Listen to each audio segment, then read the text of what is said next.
En el año 284 de nuestra era, asciende al trono imperial romano un emperador que llega con ideas para solucionar de una vez por todas la gran crisis que aquejaba al imperio. Estamos hablando de Diocleciano, quien entiende que para solucionar la crisis política de Roma tenía que delegar responsabilidades, y entonces establece la tetrarquía, básicamente el gobierno de los 4 emperadores. Diocleciano se había dado cuenta de que él solo no podía defender todas las fronteras del imperio, no podía ocuparse de todos los asuntos que Roma tenía que solucionar. Y entonces, por primera vez, el emperador, en vez de monopolizar cada vez más el poder en Roma, decide delegarlo. Esta estrategia funciona y el imperio logra resistir a muchas amenazas a la vez, tanto externas como internas. La tetrarquía funcionaba, o al menos eso parecía. Diocleciano había establecido también que los emperadores solo podían gobernar por 20 años y después tenían que dejar voluntariamente el poder. Por eso él mismo se transforma en el primer emperador en dejar el poder en Roma de manera voluntaria, y después da paso a una nueva generación de emperadores. El tema es que la tetrarquía funcionaba porque la había establecido Diocleciano, y en el momento en el cual Diocleciano sale de la escena política, la tetrarquía empieza a derrumbarse. Los siguientes miembros del colegio imperial, presidido por Galerio, empiezan a disputarse títulos, empiezan a disputarse influencia, y finalmente todo deriva en una nueva espiral de caos político que se transforma en un inicio de guerra civil. Los años de paz de la tetrarquía habían terminado, y ahora los 4 augustos que quedaban en Roma se iban a disputar el poder total.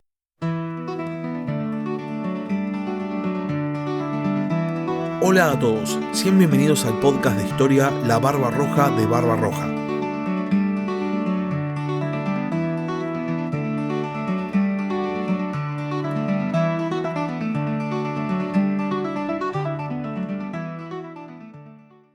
Diocleciano todavía vivía y la tetrarquía ya se había empezado a desmoronar. De hecho, se había empezado a desmoronar desde el momento de la muerte del Augusto Constancio, porque sus tropas habían aclamado como nuevo Augusto a su hijo Constantino. Esto implicaba una serie de problemas para la tetrarquía, porque se supone que había establecido un colegio imperial, el cual estaba compuesto por 2 Augustos y 2 Césares, y para ser Augusto primero había que ser César. Sin embargo, con el nombramiento de Constantino como Augusto en vez de César, queda demostrado sin ningún tipo de dudas que el poder político en Roma lo seguían teniendo las tropas, no el colegio imperial creado por Diocleciano. Sin embargo, por ahora la tetrarquía se mantiene gracias principalmente al liderazgo fuerte del emperador Galerio, que queda como una especie de garante de la paz en ausencia de Diocleciano. Ahora bien, en el año 311, el emperador Galerio muere, y entonces el colegio imperial queda ya sin ninguno de los miembros originales. Y entonces queda en evidencia que el sistema político de la tetrarquía ya está roto. Los tetrarcas, que a diferencia de la primera generación no estaban unidos en una gran familia imperial, empiezan a formar alianzas entre ellos. Y muy pronto, el imperio romano queda dividido en 2 grandes bandos políticos. De un lado, Constantino y Licinio, que se habían aliado mediante un acuerdo matrimonial. Licinio se había casado con la hermanastra de Constantino, llamada Flavia Julia Constancia. Y por el otro lado quedaban Maximino Dacia y Magencio. Magencio era un Augusto autoproclamado, el resto de los emperadores no lo reconocían y lo consideraban un usurpador. Sin embargo, Maximino Dacia, viendo que Constantino y Licinio se habían aliado, hace una jugada política y reconoce a Magencio como un emperador legítimo y forma una alianza con él. De esta manera, los 2 bandos enfrentados tenían cada uno un representante en Occidente y un representante en Oriente. El resultado iba a ser una nueva guerra civil, y el que iba a iniciar las hostilidades era Constantino.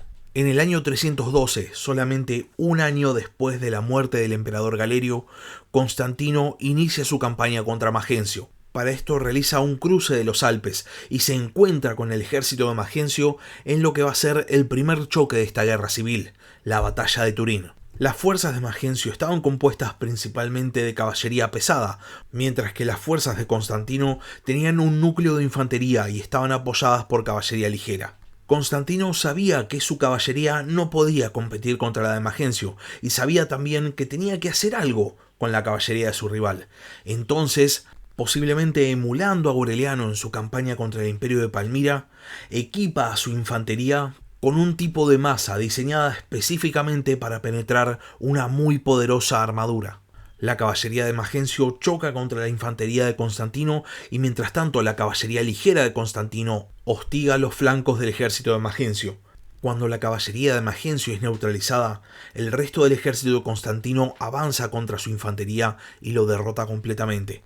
La primera batalla de la guerra civil se había saldado con una victoria completa para Constantino, y esto se ve reflejado en el panorama político de Italia, cuando la ciudad de Mediolanum, la actual Milán, se rinde sin pelear y deja entrar a Constantino. El siguiente encuentro entre las fuerzas de Constantino y las de Magencio se produce en Brescia. El ejército de Magencio era comandado por el prefecto del pretorio Rudicio Pompeyano. Pompeyano se entera de que Constantino estaba avanzando en territorio italiano y decide sorprender a su rival con un ataque de caballería, con el fin de intentar frenar su avance. El tema es que Constantino se entera de que estaba a punto de ser atacado y responde de manera muy rápida, enviando a su propia caballería a realizar una contracarga, y para sorpresa de todo el mundo, la caballería ligera de Constantino logra derrotar a la caballería pesada de Magencio, y entonces el ejército derrotado se retira y se refugia en la ciudad de Verona. Después de esta victoria, Constantino prosigue su avance y sitia justamente la ciudad de Verona. Pompeyano se veía a sí mismo atrapado junto a sus tropas dentro de los muros de la ciudad y sabía que tenía que hacer algo, si no la victoria de Constantino iba a ser total. Entonces consigue escapar del asedio y se dirige a buscar refuerzos. Consigue reclutar un gran ejército y entonces vuelve para levantar el sitio a la ciudad. Constantino sabe que tiene que luchar en dos frentes. Está sitiando la ciudad, pero también tiene que enfrentarse al ejército rival que está a punto de atacarlo por la retaguardia. Y una vez más, emulando a otro gran general de la historia romana, Julio César, en su campaña en el norte de África, Constantino deja una parte de sus fuerzas continuando el sitio de la ciudad y después pega media vuelta y se enfrenta contra el ejército de Pompeyano. El ejército de las fuerzas de Magencio era mucho mayor en número al ejército de Constantino y sin embargo la batalla termina en una derrota completa para las fuerzas de Magencio. El propio Pompeyano muere en combate. Las fuerzas defensoras dentro de Verona, contemplando cómo el ejército que se supone que iba a levantar el sitio era totalmente destruido, deciden rendirse y entregan la ciudad a Constantino. La noticia de la victoria de Constantino en Verona viaja muy rápidamente por todo el norte de Italia y entonces las ciudades de Aquileia, Mutina y Rávena también se rinden sin pelear. Para Constantino esto significaba que el camino hacia Roma estaba completamente despejado. Podía viajar hasta la capital imperial y acabar con el usurpador Magencio de una vez por todas. Magencio lógicamente estaba al tanto de que sus ejércitos eran derrotados una y otra vez y también sabía a la perfección que sus ciudades se estaban rindiendo sin pelear. Sin embargo, esto no preocupaba al emperador. No era la primera vez que estaba en una situación que parecía desfavorable y por esto Magencio estaba bastante confiado. Sobre todo confiaba en su propio plan, que era defender la propia capital. Después de todo, habían sido los ciudadanos romanos los que lo habían proclamado a él como emperador. Entonces, Magencio sabía a la perfección que Roma era el centro de su poder. Y además era un centro bastante fortificado, porque recordemos que esta es la Roma de las murallas aurelianas. Y por este motivo, más allá de recibir las noticias de las derrotas de sus ejércitos, Magencio se limita simplemente a prepararse para resistir un asedio. Su única estrategia era retrasar lo más posible el avance de Constantino, y para esto había ordenado que se destruyesen todos los puentes sobre el río Tíber. Sin embargo, más allá de que Magencio tuviese confianza en su propia estrategia de defensa, los que no estaban confiados eran los ciudadanos de la propia Roma, y se cuenta que a medida que Constantino avanzaba por Italia, los habitantes capitolinos empiezan a tener dudas y se lo hacen saber a Magencio. Y esto es demasiado. Magencio sabe que si pierde a los romanos, pierde todo su poder político. Tiene que hacer algo. Y entonces decide abandonar su estrategia y salir al combate contra Constantino. Magencio llega al río Tíber al lado del puente Milvio, y como el puente estaba destruido por sus propias órdenes, ordena la construcción de un puente de barcazas. Constantino, por su parte, prosigue su avance hasta que se encuentra con las fuerzas del enemigo. Las fuerzas de Magencio contemplan a los soldados de Constantino y se dan cuenta de que en el escudo tienen pintado un símbolo extraño, un símbolo diferente, un crismón, un símbolo cristiano compuesto por las letras J y Rho del alfabeto griego, que son las dos primeras letras de la palabra Christos, aunque para los romanos estas habrían sido las letras P y X, la primera y última letra de la palabra Pax. Y acá es donde la cuestión adquiere un tinte político-religioso. La historia cuenta que hay dos instancias diferentes de profecías diferentes por parte de los dos líderes enfrentados. Constantino, por un lado, se dice que el día antes de la batalla tiene una visión en la cual se le ordena que pinte un símbolo cristiano en el escudo de sus soldados. Por el otro lado, se cuenta que Magencio, antes de partir al encuentro con Constantino, consulta los libros sibilinos, unos libros proféticos que formaban parte de uno de los núcleos fundamentales de la religión pagana romana. De estos libros habría recibido la profecía de que el día del combate iba a morir el enemigo de los romanos, algo que habría motivado a Magencio a partir lo más rápidamente a la batalla contra Constantino, confiado de que era Constantino el enemigo de los romanos. La cuestión es que estamos transitando los momentos finales del Imperio Romano como un imperio pagano, y también estamos transitando los últimos momentos de la tetrarquía. Constantino viene a romper con lo viejo, viene a romper con el paganismo, viene a romper con la tetrarquía, y viene a imponer no solo un nuevo modelo político, sino también un nuevo modelo religioso. Al margen del significado político de estas dos profecías religiosas, Magencio y Constantino se encuentran cerca del puente Milvio del río Tíber el 28 de octubre del año 312. Magencio había decidido cruzar el Tíber y había formado a su ejército en dos líneas de espaldas al río. Contaba con muchas más tropas que Constantino. Sin embargo, Constantino se da cuenta del error de su rival y entonces ordena una carga frontal.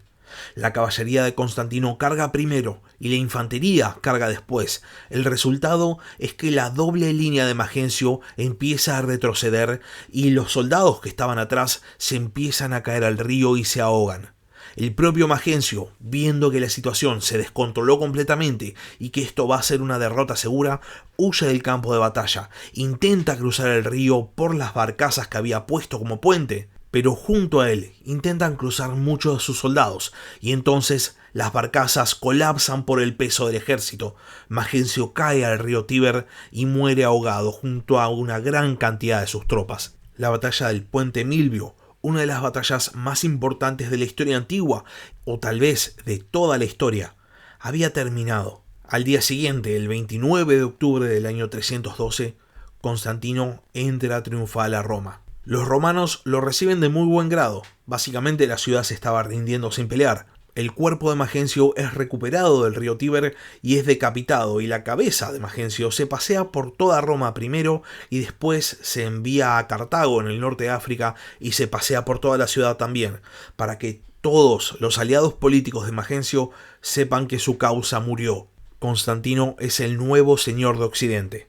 El nuevo gobernante de Roma realiza una procesión por toda la ciudad y la culmina en el Senado, donde promete a los senadores restaurar todos sus fueros y capacidades. El Senado responde otorgándole a Constantino el título de Princeps y lo aclama como el Augusto más grande.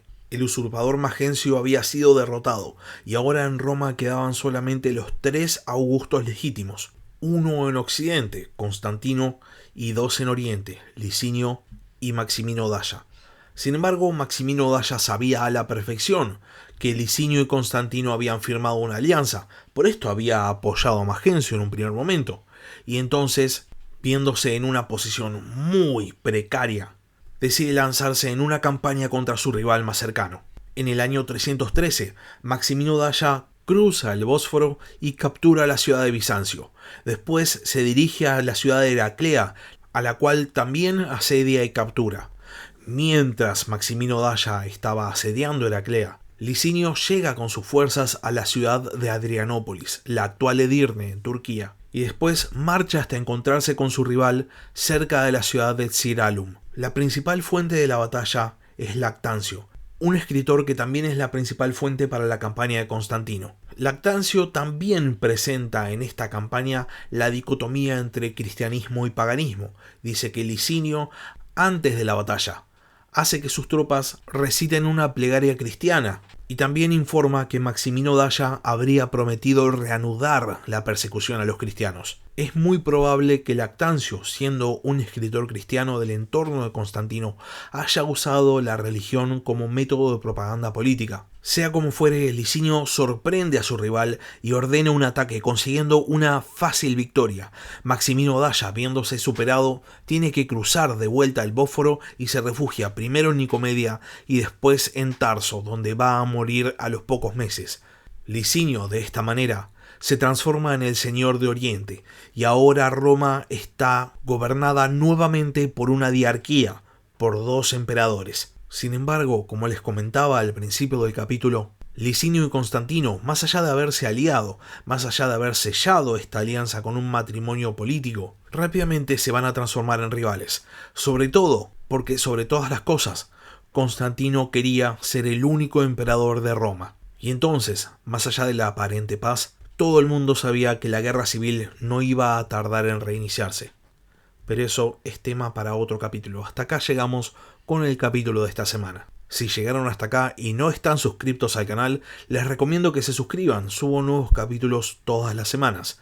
Y si ya están suscriptos, pero tienen ganas de apoyar al podcast para que yo pueda seguir sacando este tipo de contenido, pueden transformarse en miembros del canal en YouTube o también pueden realizar un aporte mensual mediante Patreon. Les dejo el link en la descripción del capítulo. Por último, si tienen alguna pregunta o simplemente quieren participar, pueden dejarme un comentario en la caja de comentarios de YouTube o también pueden mandarme un mail al mail del podcast, labarbarroja@gmail.com. Muchas gracias por haber escuchado y hasta la próxima. Gracias por escuchar La Barba Roja de Barbarroja. Si tenés alguna pregunta o simplemente querés hacer un comentario, no dudes en escribirme al mail del podcast, labarbarrojadebarbarroja@gmail.com. Hasta la próxima.